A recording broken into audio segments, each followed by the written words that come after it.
સમાચારો જામનગરથી જ્યાં કાલાવડમાં નકલી દૂધના કૌભાંડનો થયો છે પર્દાફાશ। રાજકોટ રેન્જ પોલીસે હરિપર ગામે પાડ્યા દરોડા, જેમાં 6 જેટલા ધંધાર્થીઓના ઘર અને ડેરીઓ પર દરોડા પાડવામાં આવ્યા। 7150 લીટર શંકાસ્પદ દૂધનો જથ્થો જપ્ત કરવામાં આવ્યો છે। 120 કિલો વનસ્પતિ ઘી, 15 કિલો દૂધ બનાવવાનો પાવડર ઝડપાયો છે।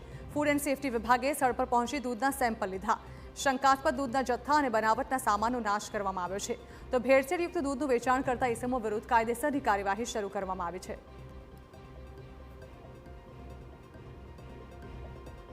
સ્થળ પરથી આશરે 7150 લીટર જેટલું દૂધ, વનસ્પતિ ઘી 120 કિલો અને દૂધ બનાવવાનો પાવડર આશરે 15 કિલો જેટલું મળી આવેલ હતું।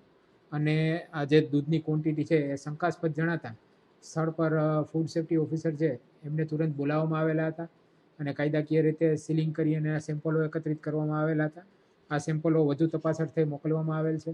ત્યારબાદ સદરુ જે દૂધ છે 7150 લીટર શંકાસ્પદ દૂધ, એ દૂધનો એફએસઓની હાજરીમાં જ ક્યાંય પર્યાવરણને નુકસાન ન થાય એ રીતે નિકાલ કરવામાં આવેલો હતો।